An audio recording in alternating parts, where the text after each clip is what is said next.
ఇప్పుడు కేవలం 7,999 up to 10 kgs వరకు బరువు తగ్గి అధిక బరువు నుంచి వచ్చే ప్రధాన సమస్యలను దూరం చేసుకోండి.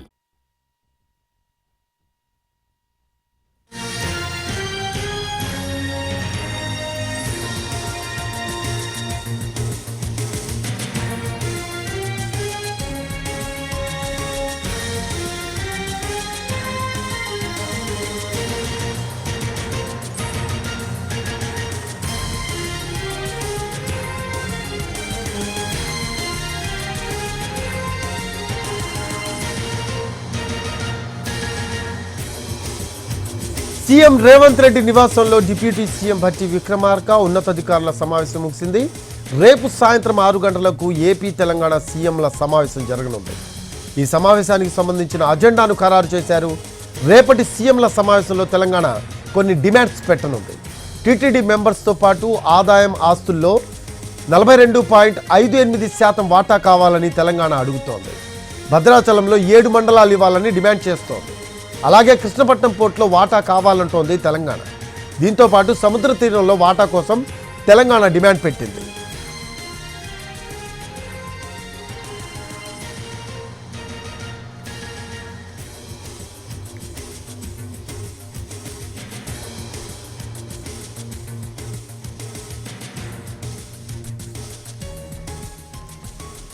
సీఎం రేవంత్ రెడ్డి నివాసంలో డిప్యూటీ సీఎం భట్టి విక్రమార్క ఉన్నతాధికారుల సమావేశం ముగిసింది. రేపు సాయంత్రం 6 గంటలకు ఏపీ తెలంగాణ సీఎంల సమావేశం జరగనుంది. ఈ సమావేశానికి సంబంధించిన అజెండాను ఖరారు చేశారు. రేపటి సీఎంల సమావేశంలో తెలంగాణ కొన్ని డిమాండ్స్ పెట్టనుంది. టీటీడీ మెంబర్స్తో పాటు ఆదాయం ఆస్తుల్లో 42.58% వాటా కావాలని తెలంగాణ అడుగుతోంది. భద్రాచలంలో 7 మండలాలు ఇవ్వాలని డిమాండ్ చేస్తోంది. అలాగే కృష్ణపట్నం పోర్టులో వాటా కావాలి అంటోంది తెలంగాణ. దీంతో పాటు సముద్ర తీరంలో వాటా కోసం తెలంగాణ డిమాండ్ పెట్టింది.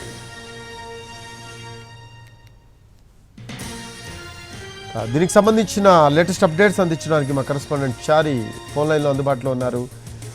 చారి, సీఎం నివాసంలో డిప్యూటీ సీఎం భట్టి విక్రమార్క ఉన్నతాధికారుల సమావేశం ముగిసినట్టు తెలుస్తూ ఉంది.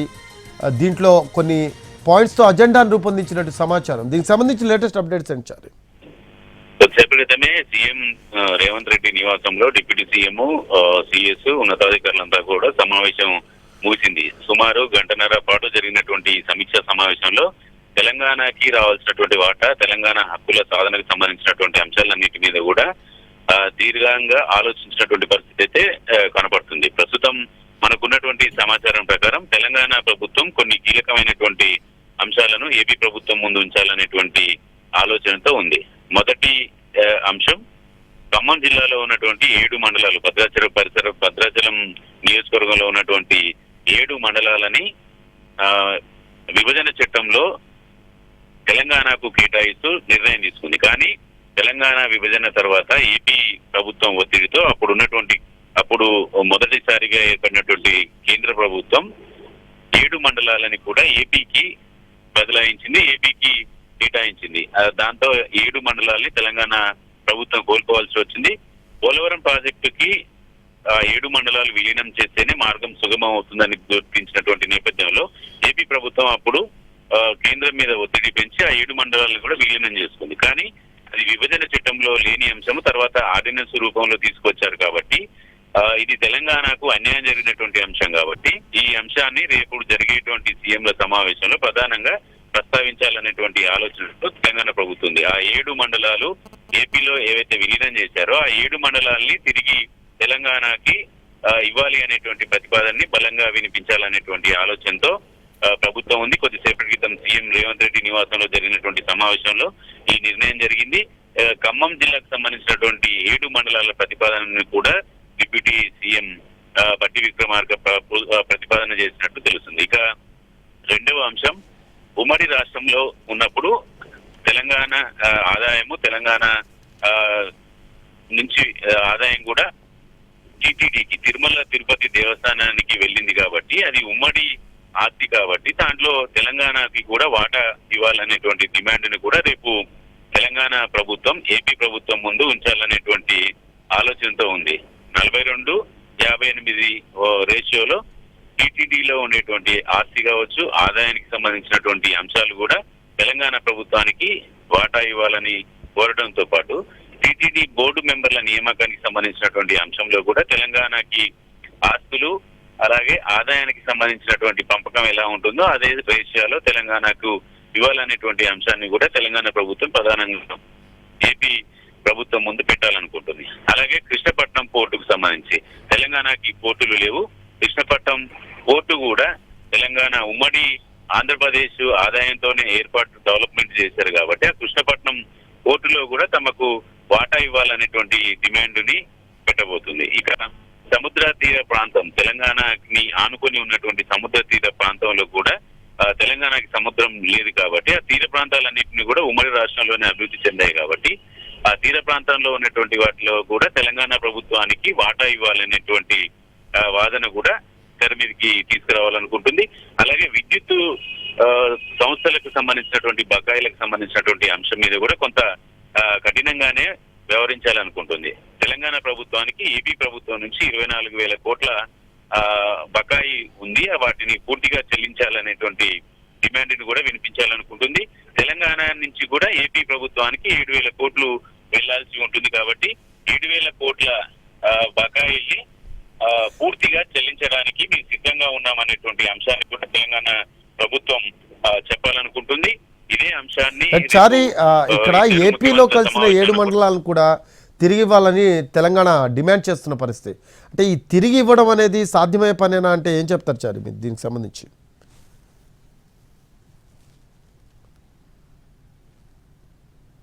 చారి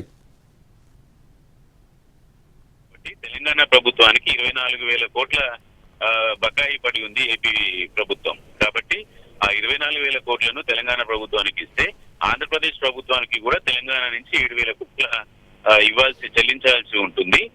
7,000 కోట్లు ఇవ్వడానికి మీరు రెడీగా ఉన్నాం కాబట్టి మీరు 24,000 కోట్లు చెల్లించాలనేటువంటి ప్రతిపాదనని డిమాండ్ ని రేపు ప్రధానంగా వినిపించాలనేటువంటి ఆలోచనతో ప్రభుత్వం ఉంది. అలాగే ఉద్యోగులకు సంబంధించినటువంటి అంశాలు, నీటికి సంబంధించినటువంటి కేటాయింపుకి సంబంధించినటువంటి అంశాల్లో కూడా కొంత బలంగానే తమ వాదన వినిపించాలనుకుంటుంది. కృష్ణా బేసిన్ లో ఉన్నటువంటి నీటి లభ్యతకు సంబంధించినటువంటి అంశాన్ని కనుక చూస్తే 811 టీఎంసీల నీటి లభ్యత ఉంటుంది అనేది సిడబ్ల్యూసి నిర్ణయించినటువంటి అంశం.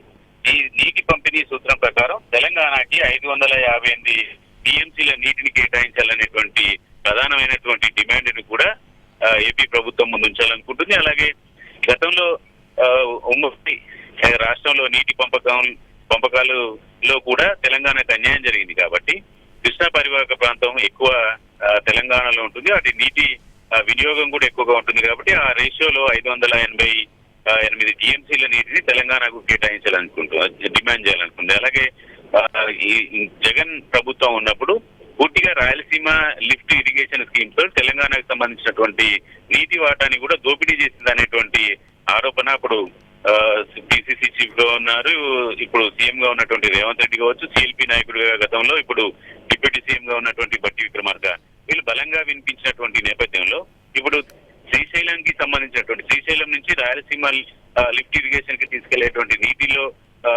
దాన్ని కూడా దోపిడీ జరుగుతుంది కాబట్టి వాటిని కూడా నియంత్రించడం. అలాగే ఎన్నికలకు ముందు తెలంగాణ అసెంబ్లీ ఎన్నికలకు ముందు నాగార్జున సాగర్ డ్యాం పై ఉద్రిక్తత పరిస్థితి నెలకొంది. ఏపీ పోలీసులు వచ్చారు. ఇలాంటి అంశాలన్నింటినీ కూడా చాలా కఠినంగానే ఏపీ ప్రభుత్వం ముందు వాదన వినిపించాలనేటువంటి ఆలోచనతో తెలంగాణ రాష్ట్ర ప్రభుత్వం, తెలంగాణ ముఖ్యమంత్రి, డిప్యూటీ సీఎం ఇద్దరు కూడా ఒకే అభిప్రాయంతో ఉన్నారు. చాలా ఈ రోజు కొద్దిసేపటి క్రితం సీఎం నివాసంలో జరిగినటువంటి సమావేశంలో ఇప్పటి వరకు మనం చెప్పుకున్నటువంటి అంశాలు కనుక చూస్తే చాలా ఆసక్తికరమైనటువంటి అంశాలన్నింటినీ కూడా తెలంగాణ ప్రభుత్వం నిక్కచ్చిగా ఆంధ్రప్రదేశ్ ప్రభుత్వం ముందు ఉంచాలనేటువంటి ఆలోచనతో ఉన్నట్టు కనపడుతోంది. సార్, ఇప్పటికే ఏపీ తెలంగాణ విభజన తర్వాత ఎన్నో అంశాలు అపరిష్కృతంగా ఉన్న పరిస్థితి అయితే కనిపిస్తూ ఉంది. సో ఇప్పుడు కొత్తగా తెలంగాణ ఒక ఎజెండాతో కొన్ని డిమాండ్స్ని తెర మీదకి తీసుకొచ్చిన పరిస్థితి. సో ఎలా ఉండే అవకాశం ఉందంటారు రేపటి భేటీ? చారి, రేపటి ముఖ్యమంత్రుల సమావేశం అయితే వేడిగానే జరిగేటువంటి అవకాశం ఉంది. నిన్న ఈ రోజు ఉదయం వరకు తెలంగాణ ప్రభుత్వము ప్రధానంగా విభజన చట్టంలో ఉన్నటువంటి అంశాలలో ఉద్యోగులకు సంబంధించినటువంటి విభజన, 4వ తరగతి సంబంధించినటువంటి ఉద్యోగులు కూడా ఆంధ్రాకు కేటాయించబడ్డారు. ఆంధ్రాకు సంబంధించినటువంటి కొంతమంది ఉద్యోగులు తెలంగాణకు కేటాయించబడ్డారు. వీటికి సంబంధించినటువంటి అంశాల మీదనే ఎక్కువ ఫోకస్ చేసే ఆలోచన కనపడింది. కానీ ఏపీ ప్రభుత్వానికి సంబంధించి ఏపీ ప్రభుత్వం తీసుకొచ్చినటువంటి ఎజెండాని కనుక చూస్తే తెలంగాణ ప్రభుత్వం కూడా చాలా సీరియస్ గానే ఈ ప్రయత్నాన్ని చేయాలనుకున్నారు. తెలంగాణ ప్రభుత్వం మొదటి నుంచి కూడా రేవంత్ రెడ్డి ముఖ్యమంత్రి అయిన తర్వాత పొరుగు రాష్ట్రంలో ఏ ప్రభుత్వం ఏర్పాటు చేసినా కూడా ఆ ప్రభుత్వంతో సన్నిహితమైనటువంటి సంబంధాలను నెలకొల్పుతూనే సమస్యలు పెండింగ్ లో ఉన్నటువంటి సమస్యలు ఉద్యోగుల విభజన కావచ్చు, విద్యుత్ సంబంధించినటువంటి బకాయిలు కావచ్చు, షెడ్యూల్ 9, షెడ్యూల్ 10లో ఉన్నటువంటి సంస్థల విభజనకు సంబంధించినటువంటి అంశాలు కావచ్చు, వీటన్నిటి విషయంలో కూడా పట్టు విడుపులు చూస్తూ సమస్యను పరిష్కరించుకోవాలనేటువంటి ఆలోచనతో సీఎం రేవంత్ రెడ్డి కావచ్చు, డిప్యూటీ సీఎం బట్టి విక్రమార్క కావచ్చు ఉన్నారు. కానీ ప్రస్తుతం జరుగుతున్నటువంటి పరిస్థితులు తెలంగాణ ప్రభుత్వ ఆంధ్ర ప్రభుత్వ ఎజెండా చూసిన తర్వాత నిక్కచ్చిగానే ఆంధ్రప్రదేశ్ ప్రభుత్వంతో వ్యవహరించాలనేటువంటి ఆలోచనలో ఉన్నట్టు కనపడుతుంది. దాంట్లో భాగంగానే టీటీడీ లాంటి అంశాలు, కృష్ణపట్నం లాంటి అంశాలు, సముద్ర తీర ప్రాంతంలో వాటర్ లాంటి అంశాలన్నింటినీ కూడా తెలంగాణ ప్రభుత్వం తెర మీదకి తీసుకొచ్చింది. అయితే గతంలో 10 ఏళ్లలో కూడా ఈ విభజనకు సంబంధించినటువంటి అంశాలలో పూర్తి స్థాయిలో చర్చలు జరిగినాయి. అయితే ఈ సమస్యల అంశాలను కనుక చూస్తే తెలంగాణ ప్రభుత్వం వీటిని 3 విభాగాలుగా చూడాలనుకుంటుంది. ఇప్పటికీ సంప్రదింపుల ప్రక్రియతో పూర్తయ్యేటువంటి సమస్యలకు మొదటి ప్రాధాన్యతనివ్వాలనుకుంటుంది. రెండవ ప్రాధాన్యత ఇప్పటి వరకు